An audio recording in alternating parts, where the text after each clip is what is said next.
लीजिए समझिए। कैसे हो? ए कनी लाला ए मास्टर हेलो ए दीदिया का कहत है हो अखिया नींद में भरी रजऊ कहाँ रहा अखिया नींद में भरी रजऊ कहाँ रहा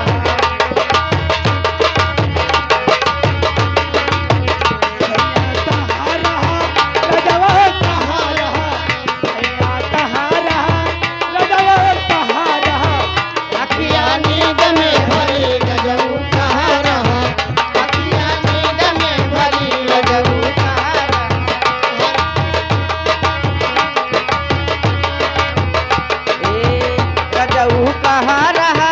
बलमू कहाँ रहा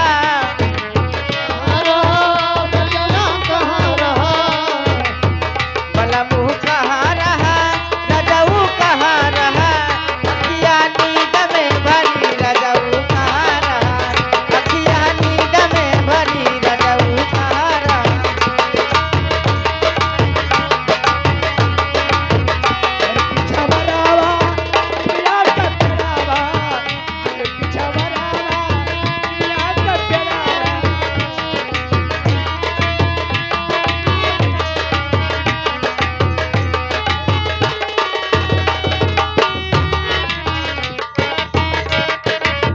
रजऊ कहाँ रहा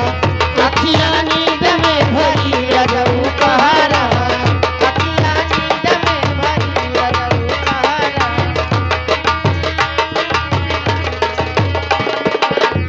हे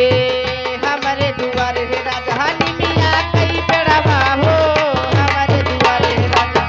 मिया के बेड़वा हो हमर दुआरे राजा मिया के बेड़वा हो हमर दुआरे राजा मिया के बेड़वा हो हमरे दुआरे राजधानी मिया कई बेड़वा हो मिया के बेड़वा हो हमर दुआरे राजा हे चुल्ला शीतला कह समर जाऊ कहाँ रहा चुल्ला शीतला कह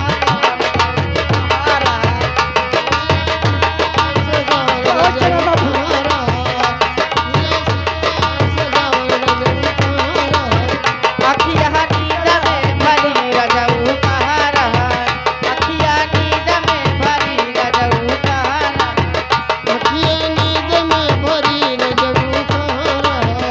अखिया नींद में भरी रजऊ कहाँ रहा रजऊ कहाँ रहा बलमू कहाँ रहा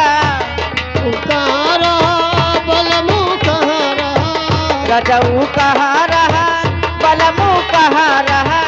अखिया नींद में भरी रजऊ कहाँ रहा अखिया नींद में भरी रजऊ कहाँ रहा